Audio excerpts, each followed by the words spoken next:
Hello दोस्तों, मैं सचिन अरोड़ा एक बार फिर से आप सभी लोगों का स्वागत करता हूं अरोड़ा एजुकेटर के इस ऑफिशियल यूट्यूब प्लेटफॉर्म पे। So I hope you all are doing great. आप सब बहुत बढ़िया होंगे।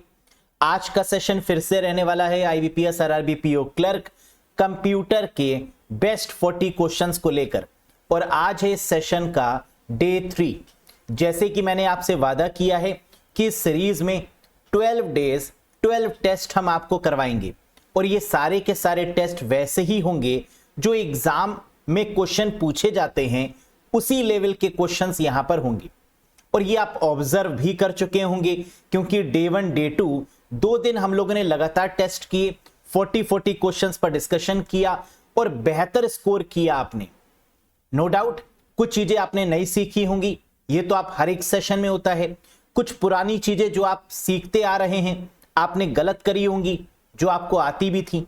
बस एग्जाम में इन्हीं सब चीजों का ध्यान रखना है कि जो आपको आता है वो गलत नहीं करना है ना, क्योंकि एग्जाम का लेवल इतना आसान तो होगा नहीं।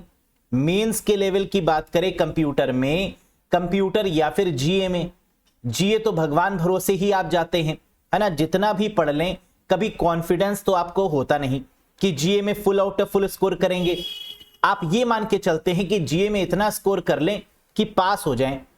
जीए अगर आप पास भर का सोच रहे हैं, हिंदी और इंग्लिश में भी आपको पता है कि परफॉर्मेंस अच्छी जा भी सकती है, नहीं भी जा सकती, डिपेंड करेगा। स्कोर करेंगे कैसे? कंपटीशन इतना ज्यादा है कि एक एक नंबर पर इतनी फाइट है। तो आपने क्या ये सोचा है कि मेंस में किस सब्जेक्ट को पकड़ के फाइट कर सकते हैं, किस सब्जेक्ट को पकड़ के कवर कर सकते हैं हम? रीजनिंग, मैथ्स और कंप्यूटर, ये तीन ऐसे सब्जेक्ट होंगे जो आपके काफी स्ट्रांग होने चाहिए। और कंप्यूटर में तो 40 क्वेश्चंस में से 40 क्वेश्चन का टारगेट रखो, क्योंकि कैंडिडेट 38-39 क्वेश्चंस को सही करते हैं।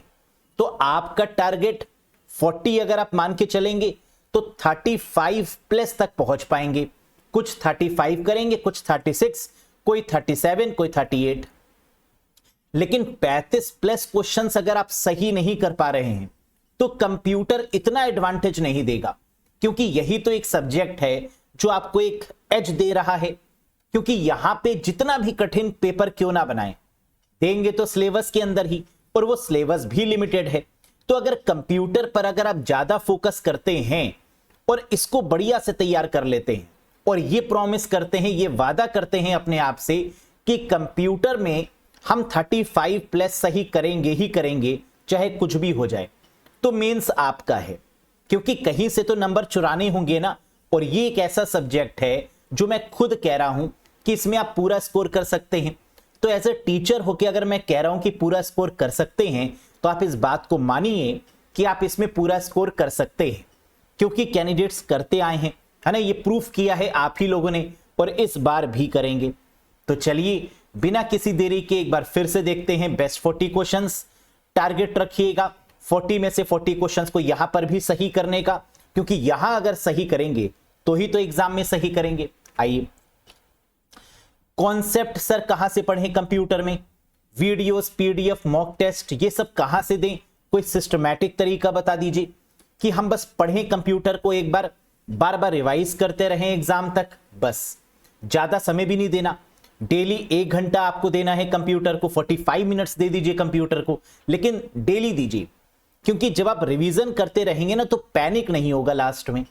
प्री तो आप क्लियर कर ही लेंगे, लेकिन मेंस में पैनिक ना होने के लिए जीए और कंप्यूटर दोनों में आपको बैलेंस बनाकर चलना होगा। इंग्लिश भी पढ़नी होगी साथ साथ, या जो हिंदी वाले हैं उनको हिंदी भी पढ़नी होगी। कंप्यूटर के लिए आप कोर्स ज्वाइन कर लीजिए, इसकी सिरदर्दी आपकी खत्म है, इसकी टेंशन आपको नहीं लेनी, क्योंकि इसके लिए आपको एक सिस्टमैटिक कोर्स मिल रहा है। अरोड़ा एजुकेटर एप्लीकेशन को इंस्टॉल करिए गूगल प्ले स्टोर या iOS स्टोर में जाकर, और फिर आप इस बैच से कनेक्ट हो जाइए। लिंक आपको डिस्क्रिप्शन बॉक्स में मिल रहा है। कोई कंफ्यूजन है, व्हाट्सएप नंबर ये रहा, व्हाट्सएप करके पूछ लीजिए, मैं वहां पर भी लिंक आपको प्रोवाइड कर दूंगा। जैसे भी आपको लगता है, मेहनत देखिए आपको करनी है, इस संघर्ष में हम आपके साथ हैं।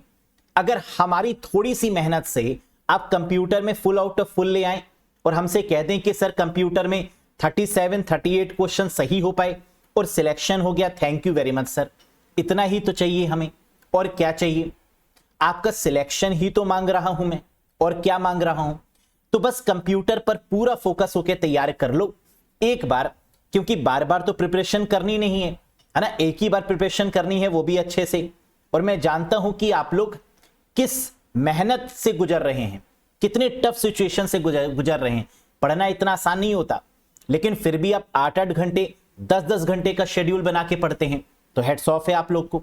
लेकिन इसमें थोड़ी सी मेहनत अगर मेरी मिल जाए और एक सिस्टमैटिक अप्रोच कंप्यूटर की आप तक पहुंच जाए, है ना, तो ये सिस्टमैटिक पाथ डेवलप कर देगा आपकी सक्सेस में, और कंप्यूटर की टेंशन को कम कर देगा। वीडियोस, पीडीएफ, मॉक टेस्ट सब मिल रहा है, लेटेस्ट वाला है, क्योंकि लेटेस्ट पैटर्न के अकॉर्डिंग ही पढ़ना है, ओल्ड पैटर्न पर भी नहीं पढ़ना। तो यही वाला जो कोर्स होगा वही आपके लिए बेनिफिशियल रहेगा। क्लियर? 12 मंथ्स की वैलिडिटी यहां पर आपको मिल रही है, लिंक आपको डिस्क्रिप्शन बॉक्स में और कमेंट बॉक्स में भी मिल जाएगा। आइए अब बात करते हैं डायरेक्ट क्वेश्चंस की। प्रीवियस वाले सेशन में क्वेश्चन मैंने आपसे दिया था जो कि बहुत पॉपुलर क्वेश्चन है और आता ही आता है। क्या है? Watermark, page colour, page border found under which tab in MS office 365। MS office 365 की बात करें या एमएस वर्ड की बात करें, हम जानते हैं watermark, page colour, page border ये हमें एमएस वर्ड में देखने को मिलता है। किस टैब के अंदर? डिजाइन टैब के अंदर। तो करेक्ट आंसर क्या होगा? डिजाइन।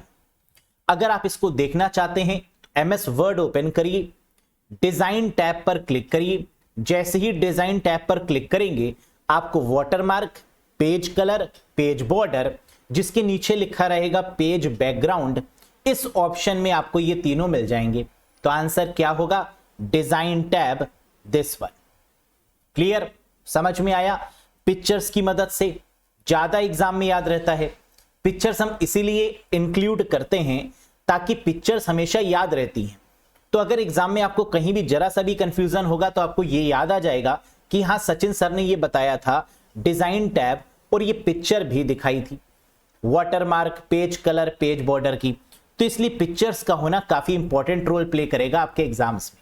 आइए, which layer in OSI model is not comes under the category of hardware layer? बताइए मुझे, OSI मॉडल में कौन सी परत हार्डवेयर परत की श्रेणी में नहीं आती है? पहला क्वेश्चन किससे पूछा जा रहा है? नेटवर्किंग से। नेटवर्किंग के OSI मॉडल कितनी लेयर होती हैं? 7 लेयर्स। 7 लेयर्स में से कौन सी लेयर हार्डवेयर लेयर होती है? अगर ये बात आपको पता होगी तो आप ये भी बता देंगे कि कौन सी हार्डवेयर लेयर नहीं है। स्टार्टिंग की जो 3 लेयर्स होती हैं उन्हें बोलते हैं हार्डवेयर लेयर। तो स्टार्टिंग के 3 लेयर्स का मतलब, पहली फिजिकल लेयर हार्डवेयर है, डेटा लिंक लेयर हार्डवेयर है, नेटवर्क लेयर हार्डवेयर है। इन तीनों के अलावा अगर कुछ भी दिया होगा तो वो हार्डवेयर लेयर में नहीं आएगा। क्या दिया है? Physical, data link, network, transport. क्या ट्रांसपोर्ट लेयर भी हार्डवेयर है? जी नहीं। ट्रांसपोर्ट लेयर क्या होती है ये आप जानते हैं, heart of the OSI model. OSI model की हार्ट है, ये दिल है OSI मॉडल का। ये ना तो हार्डवेयर में आती है ना तो सॉफ्टवेयर में आती है। समझ में आ गया? तो स्टार्टिंग की जो 3 लेयर्स हैं, पहली लेयर फिजिकल लेयर, दूसरी डेटा लिंक और तीसरी नेटवर्क, इसे बोलते हैं हार्डवेयर लेयर्स। क्या ये बात समझ में आ गई? आगे बढ़िए। Which layer in OSI model comes under the category of software layer? OSI model में कौन सी परत हार्डवेयर नहीं, सॉफ्टवेयर परत की श्रेणी में आती है, ये बताइए। अब यहां आपको सॉफ्टवेयर बताना है। अभी हम लोगों ने हार्डवेयर की बात करी, पहली 3 लेयर्स। चौथी लेयर कौन सी थी? Transport layer. ऊपर की जो 3 लेयर्स होती हैं उसे बोलते हैं सॉफ्टवेयर लेयर। ऊपर की 3 लेयर्स का मतलब सेशन, प्रेजेंटेशन और एप्लीकेशन, यानी 5th, 6th और 7th layer is called software layer. तो क्या यहां पर गिवन है? सेशन भी गिवन है, प्रेजेंटेशन भी गिवन है और एप्लीकेशन भी गिवन है। तो इन 3 लेयर्स को किस में रखेंगे? सॉफ्टवेयर लेयर में। तो आंसर क्या हो जाएगा? ऑल ऑफ दीज, यानी fourth is the right one. क्या इतनी बात समझ में आई कि OSI मॉडल में टोटल लेयर्स कितनी होती हैं? 7। कौन कौन सी? Physical, data link, network, transport, session, presentation और एप्लीकेशन, यही होती है ना 7। अब इनमें से जो स्टार्टिंग की 3 लेयर्स हैं उसे हम बोलते हैं हार्डवेयर लेयर या लोअर लेयर भी बोलते हैं। ऊपर की जो 3 लेयर्स हैं इसे सॉफ्टवेयर लेयर्स या अपर लेयर भी बोलते हैं, और जो बीच वाली लेयर है उसे heart of the OSI model यानी ट्रांसपोर्ट लेयर को OSI मॉडल का दिल बोला जाता है, ये बीच में है। अब कंफ्यूजन दूर हुआ? चलो बहुत बढ़िया। नेक्स्ट, टोपोलॉजीज लाइक बस, star, ring, tree comes under which layer in OSI model? बस topology, star topology, ring topology और ट्री टोपोलॉजी, ये सारी की सारी टोपोलॉजीज OSI मॉडल में किस परत के अंतर्गत आती हैं? बताइए। मैंने आपको समझाया है जितनी भी टोपोलॉजीज हैं ये सारी की सारी फिजिकल लेयर में आती हैं, जो कि पहली लेयर है। तो आंसर क्या बन जाएगा? Physical layer. अगर कहीं पर भी टोपोलॉजी देख लें तो आंसर क्या हो जाएगा? Physical layer. टोपोलॉजीज का मतलब फिजिकल अरेंजमेंट या logical arrangement of a computer. Computer को नेटवर्क में फिजिकली या लॉजिकली कैसे अरेंज करें, that is called topologies. Next, who invented the TCP/IP model?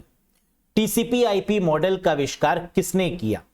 हम जानते हैं 2 मॉडल्स हैं हमारे नेटवर्किंग में। जब भी नेटवर्किंग की बात करते हैं तो कितने मॉडल्स की बात करते हैं? 2 मॉडल्स की। पहला मॉडल आया TCP/IP मॉडल, दूसरा मॉडल आया OSI मॉडल। TCP/IP मॉडल कब आया? 1970 में, 1970 में, 1983 में जाकर इसको मान्यता प्राप्त हुई, और 1984 में आ गया आपका OSI मॉडल। तो who invented the TCP/IP model? इसको किसने इन्वेंट किया था? The correct answer is Vint Cerf and Bob Kahn, यानी ऑप्शन नंबर 4 होगा करेक्ट जवाब। TCP/IP मॉडल विंट सर्फ, जो कि इंटरनेट के पापा भी हैं, और बॉब खान, इनके द्वारा बनाया गया। अब TCP/IP मॉडल की बात करें तो आप जानते हैं कि इसमें कितनी लेयर्स होती हैं। ओल्ड वाले के अकॉर्डिंग चलें तो 4 लेयर्स। कौन कौन सी? Network access layer, internet layer, transport layer और एप्लीकेशन लेयर। नीता अंबानी से याद करवाया था आपको, NITA। और अगर लेटेस्ट वाले के अकॉर्डिंग चलें तो 5 लेयर्स बताया था प्रीवियस सेशन में। क्लियर? तो ये बात हो गई TCP/IP मॉडल की। 5 लेयर में से OSI मॉडल में ऐसी कौन सी लेयर है जो OSI मॉडल में है लेकिन TCP/IP मॉडल में नहीं है? बताइए, ऐसी कौन सी लेयर है जो TCP/IP मॉडल में एब्सेंट है लेकिन OSI मॉडल में है? तो आंसर क्या हो जाएगा? सेशन और प्रेजेंटेशन लेयर, जो कि TCP/IP मॉडल में नहीं है लेकिन OSI मॉडल में अवेलेबल है। क्योंकि TCP/IP मॉडल में टोटल लेयर्स कितनी है? नए में, अपडेटेड में 5 layers. Clear? Next, name the third tab in MS Word 2021 considering the file tab as first tab। MS Word 2021 में फाइल टैब को पहला टैब मानते हुए तीसरे टैब का नाम बताइए। समझ में आया क्या क्या रहे? कह रहे MS Word में टैब्स तो बहुत सारे होते हैं, पहला टैब मान लेते हैं फाइल टैब है, जो कि होता ही है। तो बताइए तीसरे नंबर का टैब कौन सा है? फाइल के बाद होम होगा, और होम के बाद क्या होता है? इंसर्ट। बिल्कुल सही, यानी करेक्ट आंसर होगा option 3, that is insert tab. अब टैब से बहुत सारे क्वेश्चन आते हैं।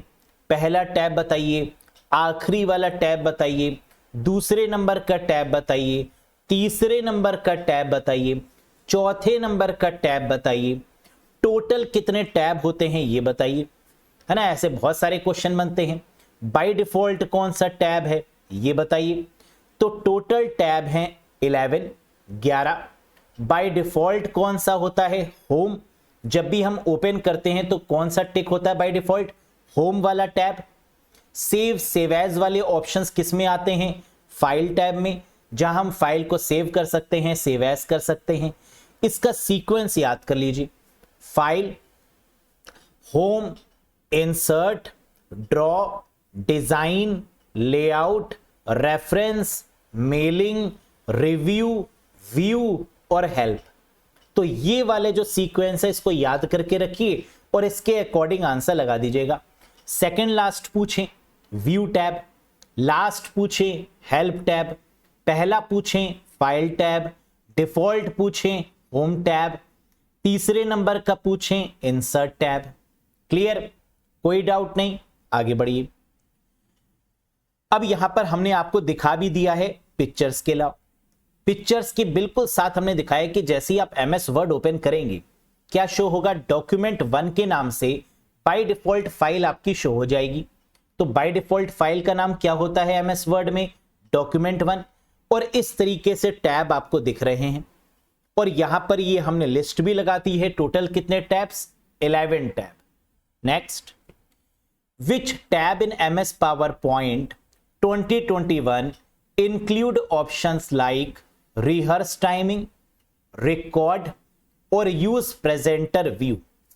अच्छा जी, कह रहा है पावर पॉइंट 2021 में किस टैब में rehearsal timing, record, presenter view का उपयोग जैसे विकल्प शामिल हैं। ऐसा कौन सा टैब है पावर पॉइंट में जिसमें ये सारे ऑप्शंस दिखाई देते हैं आपको। और प्रेजेंटर व्यू तो बहुत इंपॉर्टेंट है ना, ये तो पूछा ही जाता है किस टैब में मिलता है, एनिमेशन में, ट्रांजिशन में, स्लाइड शो, डिजाइन या इंसर्ट। करेक्ट आंसर होगा स्लाइड शो। जैसे ही आप पावर पॉइंट में स्लाइड शो पर क्लिक करते हैं आप देख सकते हैं आपको ऑप्शंस क्या क्या मिलेंगे वहां पर जाकर, कस्टम स्लाइड का, slide from the beginning, slide show from the current slide, ये तो स्टार्टिंग में ही मिल जाते हैं आपको ऑप्शंस। और फिर रिहर्स टाइमिंग, रिकॉर्ड करना, narrations, timings, show media control, monitor और प्रेजेंटर व्यू जैसे ऑप्शंस आपको मिल रहे हैं स्लाइड शो के दौरान। क्लियर है, जरा इसको बड़े पर्दे पर भी देख लीजिए एक बार, है ना, बड़े पर्दे से ज्यादा अच्छा समझ में आता है। जैसे ही हमने स्लाइड शो पर क्लिक किया पावर पॉइंट पर, देखिए रिहर्स टाइमिंग है जहां पे हम टाइमिंग सेट कर सकते हैं, रिकॉर्ड का ऑप्शन दिया हुआ है जहां पे हम प्रेजेंटेशन को रिकॉर्ड कर सकते हैं, प्रेजेंटर व्यू दिया हुआ है जिसकी मदद से हम एक ऐसा व्यू जिसमें करंट स्लाइड और आने वाली स्लाइड और नोट इन सबको मैनेज कर सकते हैं, that is called presenter view. Clear, बहुत बढ़िया। Next, among the given option below dash is the largest computer। Sir ये तो बहुत आसान है, नीचे दिए गए विकल्पों में से डैश सबसे बड़ा कंप्यूटर है, mini, micro, main frame, super या ऑल ऑफ दीज। क्या आंसर होगा, सुपर कंप्यूटर? जी नहीं, सुपर कंप्यूटर तो फास्टेस्ट कंप्यूटर है। क्या कह रहा है, फास्टेस्ट कंप्यूटर नहीं, लार्जेस्ट कंप्यूटर जो साइज में सबसे बड़ा है। And the answer is main frame computer. Main frame computer का यूज क्यों किया जाता है आप जानते होंगे, बड़े बड़े डेटाबेस को मेंटेन करने के लिए, बैकअप को रखने के लिए मेन फ्रेम कंप्यूटर्स का इस्तेमाल करते हैं। और मेन फ्रेम कंप्यूटर जो टर्मिनोलॉजी है ये किसने बनाई, आईबीएम कंपनी के द्वारा बनाई गई। तो आंसर क्या होगा, आईबीएम के द्वारा लॉन्च किया गया मेन फ्रेम कंप्यूटर जो कि लार्जेस्ट कंप्यूटर की कैटेगरी में आता है। सर बाकी के बारे में भी बता दीजिए। आई मिनी कंप्यूटर क्या होता है, वो कंप्यूटर जो सर्वर में यूज किया जाता है उन्हें बोलते हैं mini computer. The computers which are used या which were used in server for server working, for server processing, that is called mini computer। Micro computer का मतलब जिनमें माइक्रो प्रोसेसर लगा होता है, और जो हम लोग के पास होते हैं, जो हम लोग यूज करते हैं, वो माइक्रो कंप्यूटर्स हैं, जैसे laptop, tablet, PC, normal computers, ये सब क्या हैं? Micro computers. Main frame computers कौन से हैं? जिसमें स्टोरेज करेंगे, अभी बताया। सुपर कंप्यूटर जिनकी स्पीड सबसे फास्ट होती है, फ्लॉप्स में जिनकी स्पीड को नापते हैं, पेटाफ्लॉप्स में जिनकी स्पीड को नापते हैं, फ्लोटिंग पॉइंट ऑपरेशंस पर second, that is called super computer, है ना? समझ में आ गया होगा। आगे बढ़िए। What was the name of the first main frame computer? अच्छा जी, अभी हम लोगों ने यह सीखा कि जो मेन फ्रेम कंप्यूटर होते हैं वो साइज में सबसे बड़े होते हैं और स्टोरेज या बैकअप में इनका यूज किया जाता है ना? ये सीखा अभी तक। अब आपको यह बताना है कि सबसे पहला जो मेन फ्रेम कंप्यूटर है वो कौन सा है? फर्स्ट मेन फ्रेम कंप्यूटर, प्रथम मेन फ्रेम कंप्यूटर का नाम क्या है? मार्क 1, यूनिवैक, PDP-1, मिक्रेल या ABC, Atanasoff Berry computer? And the correct answer is Mark 1। Harvard का Mark 1 computer that is considered as the first mainframe computer. Very very important one. First mainframe कौन सा होगा? Mark 1। ये उल्टा भी याद रखिएगा कि मार्क 1 कंप्यूटर क्या है? फर्स्ट मेन फ्रेम कंप्यूटर है। तो दोनों तरफ से एग्जाम में ये क्वेश्चन बनता है। Next, what was the name of the first mini computer? जो सर्वर में यूज होता है उसे मिनी कंप्यूटर बोलते हैं। तो प्रथम मिनी कंप्यूटर का क्या नाम है? बताइए। मार्क 1 तो होगा नहीं क्योंकि ये पहला मेन फ्रेम है। मिनी कंप्यूटर जो पहला है that is called PDP-1। PDP-1। अब इसकी फुल फॉर्म भी याद रखिए, very important one. Programmed data processor 1 that is called PDP-1 which is the first mini computer. याद रहेगा। और इसको उल्टा भी याद रखिए कि PDP-1 is considered as the first mini computer. ये पहला मिनी कंप्यूटर का एग्जाम्पल है। आगे बढ़ती है, क्वेश्चन नंबर 10 पर आइए। अब बताइए, what was the name of the first micro computer? Micro computer वही जिसमें माइक्रो प्रोसेसर लगा होता है, माइक्रो कंप्यूटर हो गया। तो प्रथम माइक्रो कंप्यूटर का नाम क्या था या क्या है ये बताइए। मार्क 1 होगा नहीं, PDP-1 होगा नहीं। ये होता है फायदा पढ़ने का कि अगर आपको बाई चांस नहीं भी पता तो आप एलिमिनेट कर सकते हैं कि मार्क 1 तो होगा नहीं और PDP-1 भी नहीं होगा। तो आंसर क्या होगा? Micral, that is the right one. UNIVAC पहला ऐसा कंप्यूटर जो कि कॉमर्शियलाइज किया गया, यूनिवैक था। लेकिन मिक्रेल क्या है? First microcomputer that is called Micral. देखो नाम से ही समझ में आ रहा है, माइक्रो, MICR, ये कॉमन है। ओ हटा दीजिए और AL लगा दीजिए, हो गया मिक्रेल। तो माइक्रो से ही कुछ कुछ बना हुआ है, that is called Micral, that is the first microcomputer. Next, अब इन तीनों क्वेश्चन का निचोड़ ये रहा आपके स्क्रीन पर कि कंफ्यूजन ना हो आपको किसी भी तरीके की। First mainframe computer mark 1, first mini computer PDP-1 और फर्स्ट माइक्रो कंप्यूटर मिक्रेल। यही पढ़ा अभी तक हम लोग ने 3 क्वेश्चंस में। Next, the birth place of the world wide web was. World wide web क्या है? एक ऐसी जगह जहां पर इंटरनेट की सारी इंफॉर्मेशन स्टोर रहती है, that is called world wide web. जिसके द्वारा हम सर्वर से इंफॉर्मेशन को रिट्रीव या फेच करते हैं, that is called world wide web. तो वर्ल्ड वाइड वेब का जन्म स्थान क्या था? जन्म स्थान का मतलब इसको किसके द्वारा डेवलप किया गया था? पर्सन का नाम है टिम बर्नर्स-ली के द्वारा। लेकिन ये टिम बर्नर्स-ली किसी संस्थान में होंगे जहां पर इन्होंने इसको डेवलप किया, उस संस्थान का नाम बताइए। And the answer is CERN. European organization for nuclear research, that is CERN. तो क्या क्या चीजें पता होनी चाहिए? वर्ल्ड वाइड वेब किसने ये टर्म बनाया? टिम बर्नर्स-ली ने। किस ईयर में ये टर्म आया? 1989 में। और ये टिम बर्नर्स-ली ने इसको किस संस्थान में बैठ के डेवलप किया? सर्न। सर्न की फुल फॉर्म क्या है? यूरोपियन ऑर्गेनाइजेशन भी बोल सकते हैं या यूरोपियन काउंसिल भी बोल सकते हैं। यूरोपियन काउंसिल या European organization for nuclear research, that is CERN. समझ में आया? Very good.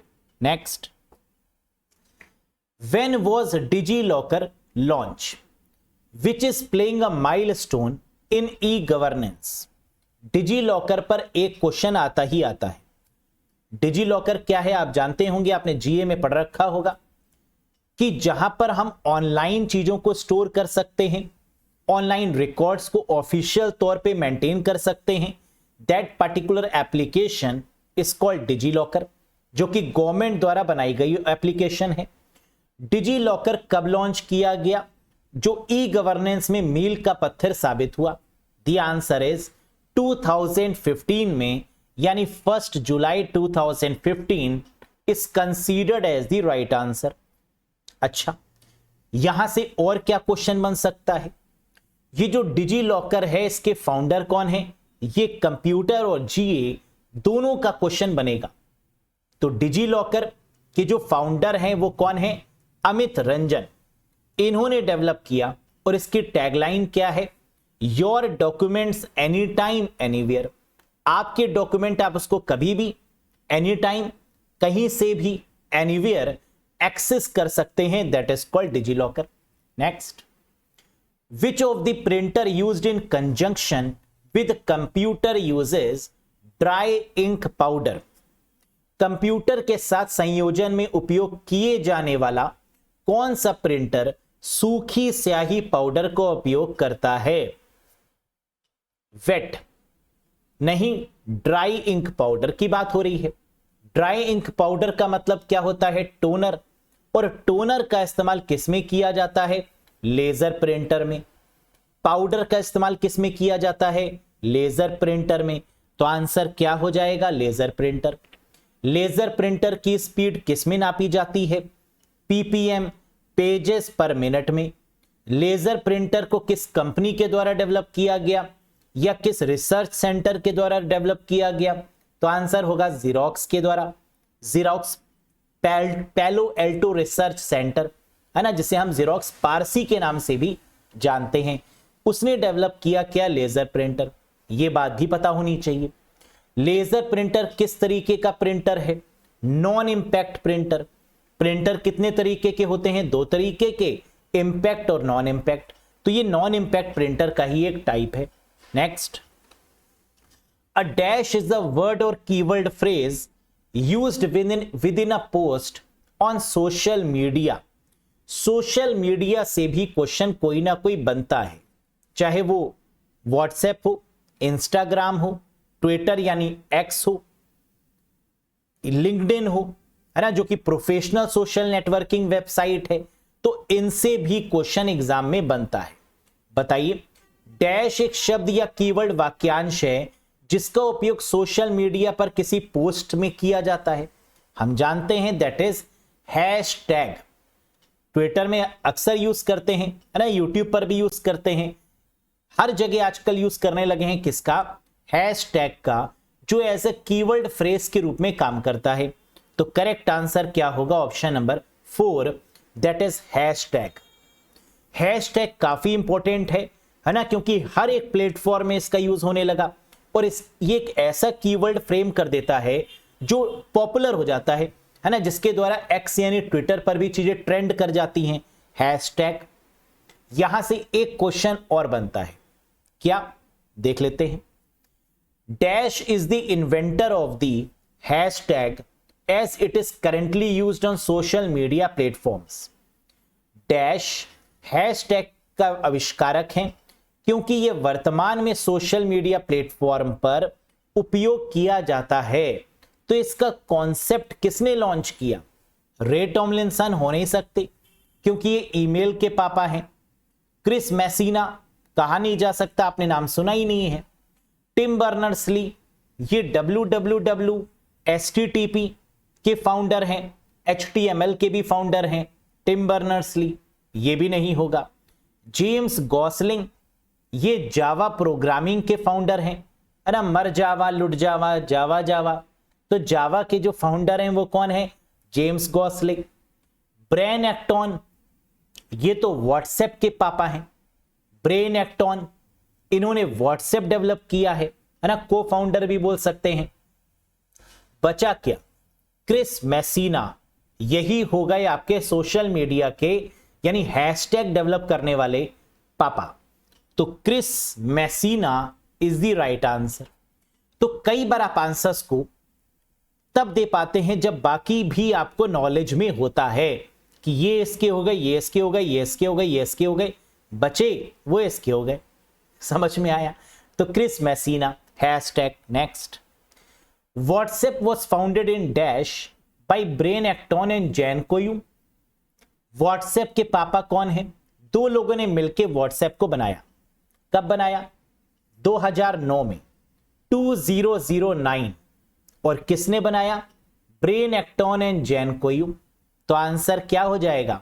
2009। कैसे याद रखें, है ना, अभी मैंने बोल दिया, आपको याद हो गया, एग्जाम में भूल जाएंगे।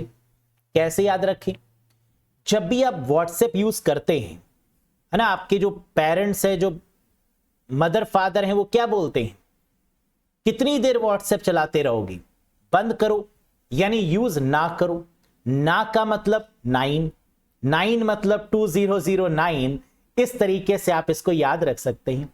नो मतलब 9। तो WhatsApp was founded in which year? 9 मतलब 2009, 2009 में। किसके द्वारा? Brian Acton and Jan Koum. Next, dash is an Indian microblogging and social networking service. अच्छा, क्या रहा है? भारतीय माइक्रो ब्लॉगिंग और सोशल नेटवर्किंग सेवा का नाम बताइए। अगर माइक्रो ब्लॉगिंग दिया होता और इंडियन नहीं दिया होता तो हम अमेरिकन माइक्रो ब्लॉगिंग के थ्रू आंसर लगाते। और अमेरिका की जो माइक्रो ब्लॉगिंग वेबसाइट है या जो सोशल नेटवर्किंग सर्विस है वो ट्विटर है ना, जिसको अब एक्स के नाम से जानते हैं हम लोग, एलॉन मस्क की हो गई है। तो लेकिन अगर इंडियन माइक्रो ब्लॉगिंग की बात की जाए, भारतीय द्वारा डेवलप की गई micro blogging social media service, तो आंसर क्या होगा? बिल्कुल सही, that is called Koo. Yellow colour की बर्ड से इसको शो किया जाता है। और ये प्लेटफॉर्म कौन सा है? कू प्लेटफॉर्म है। पता नहीं आपने यूज किया नहीं किया, वैसे इंडियन चीज को आप ज्यादा यूज करते नहीं हैं, है ना, तो कू भी कहीं पर किनारे में रह गई, क्योंकि भारत में भारतीय वाली चीजों को ही मोटिवेट नहीं किया जाता। कितना बड़ा ड्रॉबैक है ना, हर जगह ट्विटर एक्स ही सुनाई देता है, कू कहीं पर नहीं सुनाई देता। तो ये ड्रॉबैक ही तो है कि हम लोग खुद इंडियन चीजों को यूज ही नहीं करते, क्योंकि वो इतनी यूजर फ्रेंडली नहीं है, वो टक्कर ही नहीं दे पाती हैं अमेरिका जैसे कंपनी के प्रोडक्ट्स को, है ना, तो यूजर यूज ही नहीं करता है इनको। Next, in MS office dash is the software for managing email. MS office में ईमेल प्रबंधित करने के लिए किस सॉफ्टवेयर का प्रयोग होता है? हम जानते हैं माइक्रोसॉफ्ट के द्वारा डेवलप किया गया जो ईमेल क्लाइंट है वो क्या है? MS Outlook. यानी third option is the right one. क्या ये डेवलप किया है माइक्रोसॉफ्ट ने? जी नहीं, है ना, इसको तो खरीद लिया है, क्योंकि इसको डेवलप किसने किया था? इसका नाम था हॉटमेल।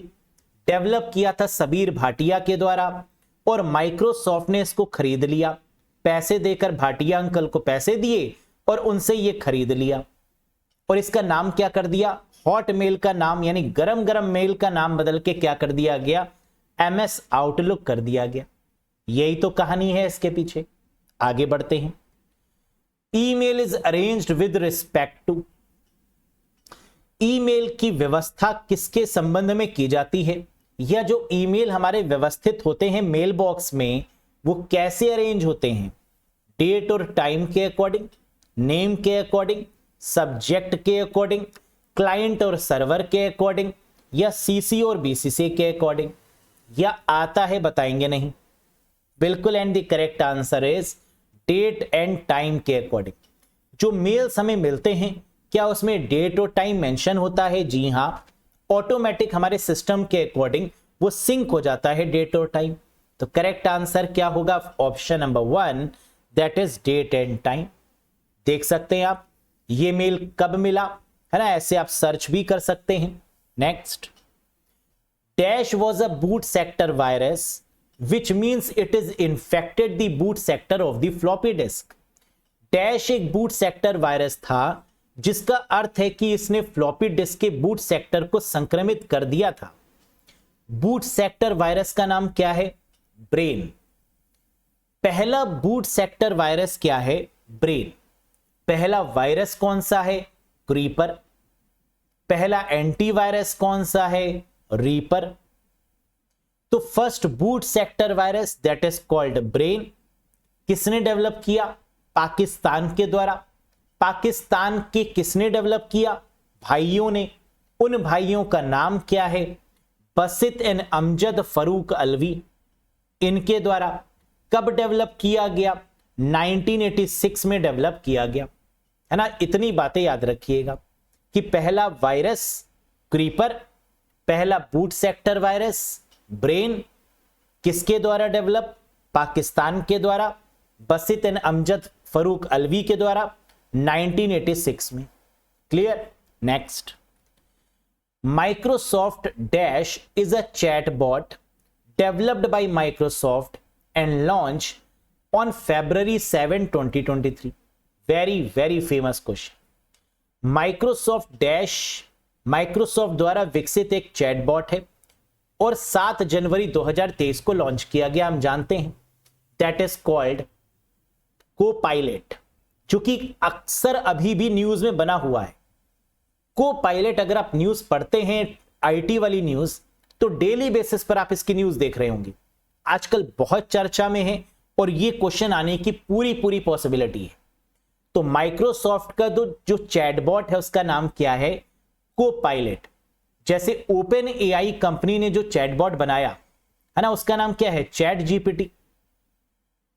वैसे माइक्रोसॉफ्ट ने जो चैटबॉट बनाया अभी रिसेंटली 7 फरवरी 2023 को, उसका नाम क्या है? कोपायलट। एग्जाम में क्वेश्चन ऐसे भी आ सकता है कि ये जो कोपायलट चैटबॉट है ये किस कंपनी के द्वारा बनाया गया? क्या होगा? माइक्रोसॉफ्ट। किस ईयर में बनाया गया? 2023, 7 फरवरी 2023। Next, dash is designed for low power, low data rate applications involving wireless sensor network and home automation. Dash wireless sensor network और होम ऑटोमेशन से जुड़े कम शक्ति, कम डेटा दर अनुप्रयोगों के लिए डिजाइन किया गया है, उसका नाम बताइए। तो हमें कई सारे क्लू मिल रहे हैं। कम पावर कंजप्शन वाला, कम डेटा रेट खपत करने वाला, और होम ऑटोमेशन, घर को पूरी तरीके से ऑटोमेट करने वाला। कौन है? सिर्फ एक ही है। कौन? सिर्फ तुम ही हो। कौन? दैट इज जिग्बी, यानी second is the right answer. Zigbee Bluetooth के कंपैरिजन में बहुत बढ़िया प्रोटोकॉल मानी जाती है जो होम ऑटोमेशन के लिए यूज की जाती है, लो पावर लो डेटा रेट को फॉलो करती है। That is Zigbee. Next, Which is the default browser available with Linux? अगर हम Linux ऑपरेटिंग सिस्टम का यूज कर रहे हैं जो कि एक ओपन सोर्स ऑपरेटिंग सिस्टम है, लाइनस टोरवाल्ड के द्वारा बनाया गया 1991 के दौरान, डिफॉल्ट ब्राउजर इसका कौन सा है ये बताना है। That is Mozilla Firefox. अगर आप Linux का यूज कर रहे हैं तो इसके साथ में जो आपको ब्राउजर मिलता है वो कौन सा है? Open source. क्योंकि Linux कैसा है? Open source. तो ब्राउजर भी कौन सा होगा? Open source. Open source browser दो ही हैं, एक गूगल क्रोमियम और एक मोजिला फायरफॉक्स। क्रोमियम तो दिया ही नहीं है, बचा क्या? मोजिला फायरफॉक्स लगा दो। The first open source browser that is Mozilla Firefox. और इसके ऊपर जो एनिमल बना हुआ है ये कौन सा है एनिमल है? फॉक्स? ना ना, पांडा है ना, जो एशिया में विलुप्त हो रहा था, ऑब्सोलीट हो रहा था, तो इसलिए इसको यहां पर ग्लोब में दर्शाया गया है मोजिला फायरफॉक्स के, that is Panda, red panda के नाम से आप इसको जानते हैं। Next, dash was the first electronic spreadsheet on micro computer. Dash micro computer पर पहली इलेक्ट्रॉनिक स्प्रेडशीट थी। अच्छा जी, स्प्रेडशीट का मतलब रोज एंड कॉलम्स के फॉर्म में, और पहली ऐसी स्प्रेडशीट जो रोज एंड कॉलम्स के फॉर्मेट में है दैट इज कॉल्ड विसी कैल्सी। कैल्सी मतलब कैलकुलेटर, विसी कैल्सी के नाम से इसको जाना जाता है। ये पहली, विश्व की पहली इलेक्ट्रॉनिक स्प्रेडशीट के नाम से फेमस है। माइक्रोसॉफ्ट की स्प्रेडशीट, एमएस एक्सेल, एप्पल की स्प्रेडशीट, बताइए नंबर्स, और पहली इलेक्ट्रॉनिक स्प्रेडशीट विसी कैल्सी, डॉस पर चलने वाली है ना। ये क्वेश्चन भी बहुत फेमस है। Can you name the electronic spreadsheet run on the DOS platform? पता है तो कमेंट करके बताइएगा, नेक्स्ट सेशन में इसको भी बताएंगे, है ना। लेकिन अगर आपको पता है कि डॉस पर चलने वाली इलेक्ट्रॉनिक स्प्रेडशीट कौन सी थी तो कमेंट करके बताइएगा। Next, Twitter rebrand S x. बिल्कुल सही बात है, ट्विटर को रीब्रांड किया गया एक्स से। Confirmed that the character limit of a tweet for Twitter blue tick user is now. अच्छा, ट्विटर को ट्विटर क्यों बोलते थे? ये लॉजिक आपको पता है? क्योंकि ट्वीट का मतलब होता है लिमिटेड नंबर ऑफ ट्वीट, यानी जहां हमें लिखने में पाबंदी हो कि इससे ज्यादा कैरेक्टर्स नहीं लिख सकते, उसे बोलते थे ट्विटर। लेकिन अब तो इसका नामकरण ही कर दिया गया है, एक्स कर दिया गया है इसको। तो अब आपको बताना है कि जो इसमें ब्लू टिक वाला फीचर है, इसमें कितने कैरेक्टर्स हम टाइप कर सकते हैं मैक्सिमम। ट्विटर एक्स ने पुष्टि की है कि ट्विटर ब्लू टिक उपयोगकर्ता के लिए ट्वीट के वर्ण सीमा क्या है, कितने वर्ण की है? 10,000, 10,000 कैरेक्टर्स यहां पर टाइप कर सकते हैं, है ना। ऐसा यहां पर कहा गया, कंफर्मेशन दी गई ट्विटर यानी एक्स के द्वारा। तो अब पहले लिमिट कितनी थी? 140। जब ट्विटर हुआ करता तो 140 लिमिट थी, फिर इसको कन्वर्ट किया गया 280 में, फिर 280 को कन्वर्ट किया गया 4000 में, और फिर 4000 को कन्वर्ट करके ब्लू टिक यूजर्स के लिए कर दिया गया कितना? 10,000 characters. Next, dash is an artificial intelligence chatbot tool designed by Google. अभी हम लोग ने माइक्रोसॉफ्ट की चर्चा करी कि माइक्रोसॉफ्ट का जो चैटबॉट है ना, उसका नाम क्या है? कोपायलट। लेकिन क्या गूगल का भी कोई चैटबॉट है? और अगर है तो नाम बताइए। डैश गूगल द्वारा डिजाइन किया गया कृत्रिम बुद्धिमत्ता यानी artificial intelligence based chatbot tool है, and that is called G से गूगल, और जी से ही उसका नाम है, दैट इज जेमिनी। पहले इसको बार्ड के नाम से जाना जाता था और अब इसका नामकरण कर दिया गया है, now it is called Gemini. तो गूगल का क्या हो गया? जेमिनी। मैंने लिख भी दिया है ये बात कि Google Gemini formerly called Bard, क्योंकि एग्जाम में बार्ड भी आ सकता है। अगर बार्ड दिया हो तो Bard is the right answer, और बार्ड नहीं दिया है तो Gemini is the right answer. Clear है? Next, total number of characters that a cell can contain in MS Excel 2016 या 2019 या 2021, जो कि लेटेस्ट प्लेटफॉर्म है। एक्सेल 2016, 2019 या 2021 में एक सेल में कुल कितने अक्षर हो सकते हैं, ये बताइएगा। एक सेल में टोटल नंबर ऑफ कैरेक्टर्स को टाइप करने की लिमिट कितनी है?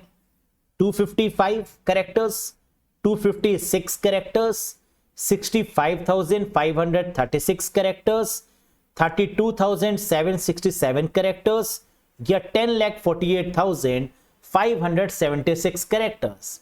करेक्ट आंसर बनेगा 32,767 कैरेक्टर्स।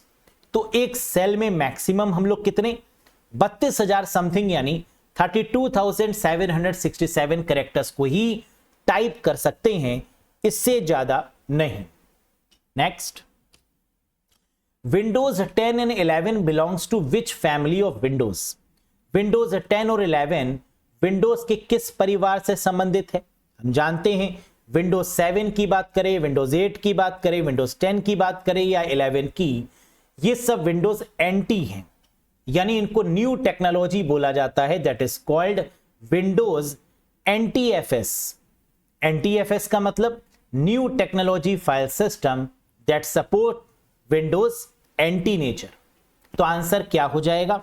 विंडोज एनटी के नेचर के ये हैं, या एनटीएफएस फैमिली को ये बिलोंग करते हैं। Next, dash protocol is better suited for configuration where emails need to be accessed only one from a single device. Very very important question. कौन सी ऐसी प्रोटोकॉल है जो उन कॉन्फ़िगरेशन के लिए बेहतर अनुकूल है जहां ईमेल को केवल एक डिवाइस से एक्सेस करने की आवश्यकता है? क्या हम लोग अपने मेल को सिर्फ एक डिवाइस से ही एक्सेस कर सकते हैं? जी नहीं, हम अपने ईमेल को अपने लैपटॉप, मेल, टैबलेट किसी से भी एक्सेस कर सकते हैं, बस यूजर नेम और पासवर्ड पता होना चाहिए जीमेल का या याहू का। गूगल या याहू के केस में अगर हम किसी भी डिवाइस से उसको एक्सेस कर रहे हैं, इसका मतलब हम IMAP का यूज कर रहे हैं। तो किसी भी डिवाइस से एक्सेस करने का मतलब IMAP, और सिर्फ एक ही डिवाइस से एक्सेस करने का मतलब अगर हम किसी एक सॉफ्टवेयर द्वारा ही उसको एक्सेस कर पा रहे हैं तो इसका मतलब हम POP3 प्रोटोकॉल का यूज कर रहे हैं। तो यहां पर आंसर क्या बनेगा? Post office protocol version 3। कई सारी डिवाइसेस लिखी होंगी तो IMAP हो जाएगा, एक डिवाइस लिखी होगी तो POP3 हो जाएगा। मेल सेंड करने के लिए कौन सी प्रोटोकॉल? SMTP। अटैचमेंट के लिए कौन सी प्रोटोकॉल? माइम। और HTTP का प्रयोग तो होता ही नहीं है ईमेल में, है ना। तो अगर पूछा जाए इनमें से ऐसी कौन सी प्रोटोकॉल है जो मेल में यूज नहीं होती, तो आंसर हो जाएगा HTTP, hyper text transfer protocol. Next, what is the maximum font size you can apply for any character in MS word 2021? है तो बहुत फेमस, बहुत आसान भी, लेकिन पूछते जरूर हैं एग्जाम में। बताइए, MS वर्ड 2021 में किसी भी कैरेक्टर के लिए आप अधिकतम कितना फॉन्ट आकार लागू कर सकते हैं? Maximum font size 1638, that is the limit. आपकी पार की नजर और निरमा सुपर, यानी MS वर्ड में जो मिनिमम फॉन्ट साइज है वो 1 है और जो मैक्सिमम है वो कितना है? 1638। क्या इससे ज्यादा भी कर सकते हैं? जी नहीं। Next, how many emails can I send at once in Gmail free account? मैं जीमेल के फ्री अकाउंट में एक साथ कितने ईमेल भेज सकता हूं? हम जानते हैं अगर free free free free free Gmail का प्रयोग कर रहे हैं तो 500 मेल्स ही सेंड कर सकते हैं, लेकिन अगर पेड वाला यूज कर रहे हैं, अगर खरीद लिया है गूगल की सर्विस को, जीमेल की सर्विस को, तो हम क्या यूज कर सकते हैं? 2000 इज द लिमिट। तब हम एक दिन में 2000 मेल्स भी भेज सकते हैं। नेक्स्ट, गूगल वर्क स्पेस की बात कर रहे हैं, है ना। परचेज मतलब गूगल वर्क स्पेस जो कि परचेज मॉडल है। Which social media site is the best for professional networking? बड़ा ही आसान, प्रोफेशनल नेटवर्किंग के लिए कौन सी सोशल साइट अच्छी है? लिंक्डइन, जो कि प्रोफेशनल सोशल नेटवर्किंग वेबसाइट है, कैरियर ओरिएंटेड है। CV डाल दीजिए, अपने आप आपको रिक्वेस्ट आ जाएगी कि आप कंपनी में आके अप्लाई कर दीजिएगा, है ना। तो रिक्रूटर्स और जॉब सीकर्स दोनों के लिए ये बेनिफिशियल हो गया लिंक्डइन से जॉब सर्च करना और एम्प्लॉय को सर्च करना, है ना। खाली प्रेशर इंसान को ही नहीं होता जॉब का, क्या हमें जॉब चाहिए। जो इतनी बड़ी बड़ी कंपनीज खोल के बैठे हैं प्रेशर तो उनके ऊपर भी है ना कि एक सही इंप्लॉय मिल जाए, एक बढ़िया इंप्लॉय मिल जाए इस पोस्ट के लिए। तो दोनों की रिक्वायरमेंट्स फुलफिल करता है कौन? LinkedIn. That's why it is called the professional social networking website. अगर मैं आपसे पूछूं कि ये लिंक्डइन जो प्रोफेशनल सोशल नेटवर्किंग वेबसाइट है ये किस कंपनी ने डेवलप करी, तो आंसर बता पाएंगे ना? बिल्कुल सही, that is Microsoft. Bill Gates uncle है ना, माइक्रोसॉफ्ट की है LinkedIn service. Next, dash is the outermost layer where the dash is the innermost layer of the operating system. Operating system क्या है? System software.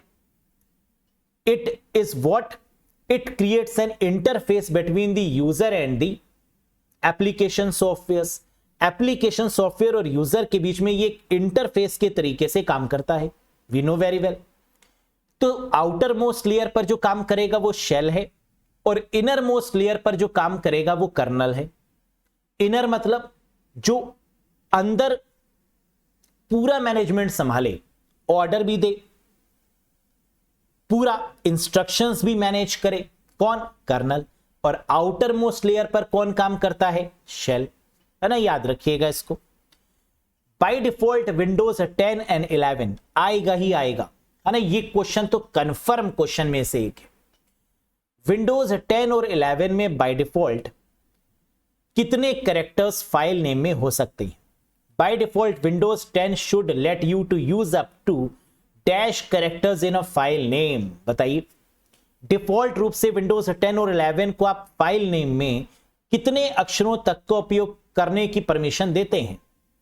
फाइल की जो length हो सकती है मिनिमम कितने कैरेक्टर्स की हो सकती है? 260 characters, not more than that. तो 260 कैरेक्टर्स की होती है कोई भी फाइल, उसका नाम इससे ज्यादा नहीं हो सकता, है ना, लिमिट है, very important one. Which function key is used to access the boot menu in Windows. Windows में बूट मेन्यू को ओपन करने के लिए या पहुंचने के लिए उस तक किस फंक्शन की का प्रयोग करते हैं? We know. F8 को दबाने पर बूटिंग टाइम पर हमारा बूट मेन्यू ओपन हो जाता है, फिर हम वहां से सेफ मोड को भी ओपन कर सकते हैं। तो सेफ मोड पूछा जाए या बूट मेन्यू को एक्सेस करने की बात की जाए, आंसर क्या होगा? F8। F8 दबाया, देखो लिखा हुआ है सबसे ऊपर एडवांस्ड बूट ऑप्शन, ओपन हो गया। रिपेयर कर सकते हैं कंप्यूटर को यहां से सेफ मोड में जाकर, सेफ मोड विद नेटवर्किंग को कर सकते हैं repair, safe mode with command prompt में जाकर इसको रिपेयर कर सकते हैं। तो तीन तरीके यहां पर रिपेयर के दिए हुए हैं, एक तो नॉर्मल सेफ मोड में, एक नेटवर्किंग के साथ सेफ मोड में, या safe mode with command prompt. इन तीन तरीके से आप अपने कंप्यूटर को क्या कर सकते हैं? डीबग कर सकते हैं, रिपेयर कर सकते हैं, या फिर कोई भी प्रॉब्लम अगर आपके कंप्यूटर में हो रही है तो उसको रिजॉल्व कर सकते हैं via these three means. Next, what is the maximum limit of available worksheet function in MS Excel? अच्छा, क्या कह रहा है? मैक्सिमम लिमिट, कितने मैक्सिमम है क्या worksheet function in MS Excel? हम लोग जानते हैं एक्सेल शीट में बहुत सारे फंक्शंस हैं। सम फंक्शन, सम करने के लिए किसी भी चीज को, एवरेज फंक्शन एवरेज निकालने के लिए, मैक्स फंक्शन मैक्सिमम वैल्यू को लेने के लिए, है ना, date function, time function, now function, है ना, बहुत सारे फंक्शंस हैं। तो कह रहा है टोटल मैक्सिमम कितने फंक्शंस हैं एक्सेल शीट में? बताइएगा। 141, 231, 341, 421 या 365, 365? The correct answer is 341 functions. Total number of functions कितने हैं? देखो, number of available worksheet function is 341। ये कहना है MS ऑफिस का, यानी MS ऑफिस की वेबसाइट का, है ना, उसमें मेंशन है लिमिट में। Number of available worksheet function is 341। और ये फंक्शंस कौन कौन से हैं? बहुत सारे हैं, जिसमें से कुछ के एग्जांपल्स दिए हुए हैं। Sum, average, min, max, count, sum if, count if, now, day, month, year, date, hour, minute, है ना, these are the functions. Next, what is the RAM memory slot on a laptop called? Laptop पर जो RAM memory slot है जिसमें RAM को लगाया जाता है उसे क्या बोलते हैं? रैम कहीं पर तो लगती है, मदरबोर्ड में होती है, और मदरबोर्ड में रैम जहां पर फिक्स होती है उस जगह को क्या बोलते हैं? वीजीए? जी नहीं। एमआईडीआई? जी नहीं, ये तो म्यूजिकल इंटरफेस है ना, musical instrument data interchange, MIDI. HDMI? ये भी नहीं, ये तो पोर्ट है। डिम? जी हां, दैट इज कॉल्ड डिम, जहां रैम मेमोरी स्लॉट को लगाते हैं। पहले सिम था जिसको चेंज करके क्या बना? Dim. Dual inline memory module, that is the right one. SD RAM होगा नहीं, क्योंकि एसडी रैम क्या है? रैम का टाइप। रैम कितने टाइप्स की होती है? 3 तरीके की, स्टैटिक रैम, डायनेमिक रैम और SD RAM. Synchronous dynamic RAM, है ना, ये तो रैम का टाइप हो गया। एसडी रैम का मेन काम क्या होता है जरा बताओ मुझे, कई बार बताया मैंने आपको। What is the main working of SD RAM? Synchronous dynamic RAM, sync करना, किससे? डेट और टाइम से, यानी सीमॉस बैटरी में जो डेट और टाइम की सेटिंग है उसको सिंक करने का काम किसका है? एसडी रैम का। तभी तो इसका नाम क्या है? Synchronous dynamic RAM, SD RAM. लेकिन रैम मेमोरी स्लॉट कहां लगे होते हैं? That is called DIMM slot, dual inline memory module. समझ में आया? बहुत बढ़िया। Next, what is the address size of MAC address? MAC address का साइज जरा बताइएगा मुझे। मैक एड्रेस कितने बिट का होता है? जल्दी बताओ। मैक का मतलब क्या है? Media access control address. MAC address कहां लिखा होता है? एनआईसी कार्ड के ऊपर, नेटवर्क इंटरफेस कार्ड के ऊपर। इसलिए मैक एड्रेस को एनआईसी एड्रेस भी कई बार बोलते हैं, हार्डवेयर एड्रेस भी बोलते हैं, फिजिकल एड्रेस भी बोलते हैं, बर्न्ड इन एड्रेस भी बोलते हैं, मैन्युफैक्चरर एड्रेस भी बोलते हैं, जो चेंज ना हो ऐसा एड्रेस भी बोलते हैं। तो मैक एड्रेस जो कि परमानेंट एड्रेस के तरीके से ट्रीट किया जाता है 48 बिट का होता है ना। IPv4 32 बिट, IPv6 128 बिट और MAC address that is of 48 bit. तो ये तीनों याद रखिएगा, मैं बार बार बोलता हूं, यहां से एक क्वेश्चन बनेगा ही बनेगा। अब मैक एड्रेस को फिजिकल एड्रेस भी लिख देते हैं और आईपी एड्रेस को लॉजिकल एड्रेस भी लिख देते हैं। तो logical address 4 32 bit, logical address 6 128 bit, है ना, ऐसे भी याद रखिएगा, चकमा दे देते हैं। और मैक एड्रेस को ईथरनेट एड्रेस भी तो बोलते हैं, है ना। मैं एक बार आपको बता चुका हूं कि MAC address is also called as ethernet address. तो अगर ईथरनेट एड्रेस दिया हो तो भी आंसर 48 बिट ही होगा। Next, MAC address comes under which type in OSI model? OSI model में मैक एड्रेस किस परत के अंतर्गत आता है यह भी बता दीजिए लगे हाथों, कि मैक एड्रेस को किस लेयर में रखते हैं? फिजिकल लेयर में, नेटवर्क में, डेटा लिंक में, ट्रांसपोर्ट में या सेशन में? बताइए बताइए। बहुत बढ़िया, टैलेंटेड हैं आप लोग, नो डाउट। मैक एड्रेस को रखते हैं किस में? डेटा लिंक लेयर में। और आईपी एड्रेस को रखते हैं किस में? नेटवर्क लेयर में। तो मैक एड्रेस क्या हो जाएगा? Second layer, that is data link layer. समझ में आया? नेक्स्ट, ये जो मैक एड्रेस है ये कितने डिजिट का होता है? 12 डिजिट का। MAC address consist of how many digits? 12 digit. किस फॉर्मेट में होता है? हेक्साडेसिमल फॉर्मेट में। ये हेक्साडेसिमल नंबर होता है, हेक्साडेसिमल फॉर्मेट में होगा, जो कि 12 डिजिट में होगा, जिसमें से जो पहली की 6 डिजिट है वो ऑर्गेनाइजेशनली यूनिक आइडेंटिफायर यानी OUI बताती हैं, और जो आखिरी की 6 डिजिट हैं वो NIC यानी नेटवर्क इंटरफेस कंट्रोलर के बारे में बताती हैं। किस ऑर्गेनाइजेशन का है ये और किस नेटवर्क को बिलोंग करता है ये बताती हैं 12 डिजिट, है ना। इसको याद रखिएगा। आखिरी क्वेश्चन, क्वेश्चन नंबर 40, बताइए। Lower sub layer of data link layer in OSI model is, बताइए। Very very famous question. OSI model में डेटा लिंक लेयर की निचली उप परत कौन सी है?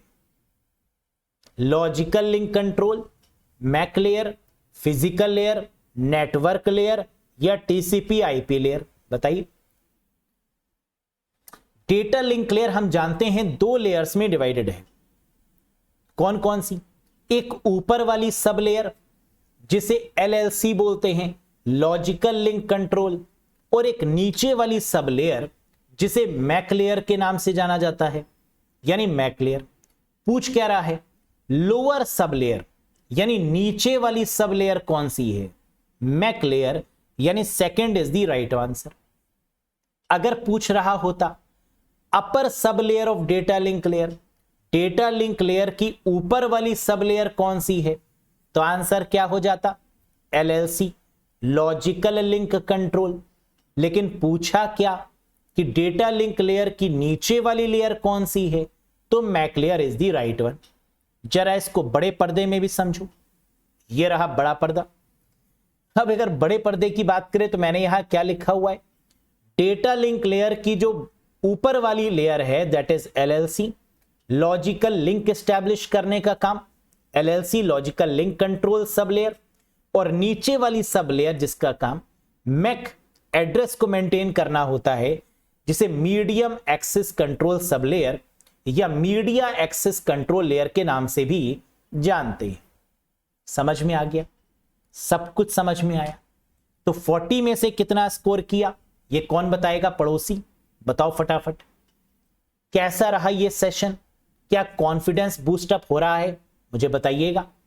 सेशन पसंद आया हो तो लाइक कर दीजिएगा, चैनल पर नए हो तो सब्सक्राइब कर दीजिएगा, और साथ ही साथ अगर आपको लगता है कि कॉन्फिडेंस में कुछ कमी है, कुछ डगमगा रहा है मामला, कॉन्फिडेंस नहीं बन रहा टॉपिक वाइज, समझ में नहीं आ रहा कितना पढ़ना है, क्या छोड़ना है एग्जाम के पॉइंट ऑफ व्यू से, परफेक्ट कोर्स चाहिए जो एग्जाम तक साथ दे, जहां पर एक सिस्टमैटिक वे में, एक सिस्टमैटिक अप्रोच में सिर्फ वही पढ़ें जो एग्जाम के पॉइंट ऑफ व्यू से है, ना उससे ज्यादा ना उससे कम, टू दी पॉइंट। क्योंकि यहां पर जो स्कोर करना है वो कितना? 10 नंबर, 10 क्वेश्चन सही करने हैं, 20, 30, सर 40 में 40 क्वेश्चन। टारगेट है बड़ा, एम है बड़ा, जंग है बड़ी, क्योंकि कंपटीशन है बड़े लेवल पे। तो कंपटीशन से करना है फाइट, तो रखना होगा अपने आप को टाइट, है ना। तो अपने आप को बिल्कुल परफेक्ट रखिए, खाइए पीजिए बढ़िया तरीके से, है ना, अच्छी डाइट लीजिए, और साथ ही साथ अच्छी डाइट रखिए नोट्स की। आपके पास परफेक्ट नोट्स होने चाहिए, परफेक्ट टाइम टेबल होना चाहिए स्टडी का, कि कितना समय एंजॉय को देना और कितना समय पढ़ने को, कितना सोने को। तो एक परफेक्ट प्लान के साथ में एग्जीक्यूट करिए स्मार्ट तरीके से, है ना। फिर एक बार एग्जीक्यूट कर लें फिर तो बढ़िया ही बढ़िया है ना। फिर तो हर कोई बुलाएगा ना, आओ मेरे चैनल पर भी आ जाओ, जरा सक्सेस स्टोरी शेयर कर दो, है ना। कोई कहेगा मुझसे पढ़े हो मेरे पास भी आ जाओ, दूसरा कहेगा नहीं नहीं मुझसे पढ़े हो मेरे पास आओ, कोई कहेगा मेरा टॉपर है, कोई कहेगा मेरा टॉपर है।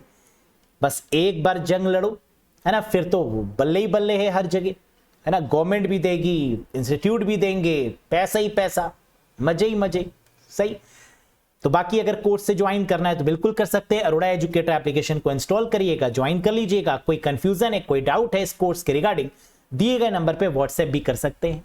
बाकी एक बार बताइएगा जरूर कमेंट करके कि आपको कैसा लग रहा है ये सेशन और आपका कॉन्फिडेंस लेवल कैसा है।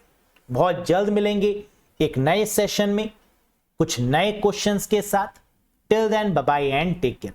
Thank you very much guys.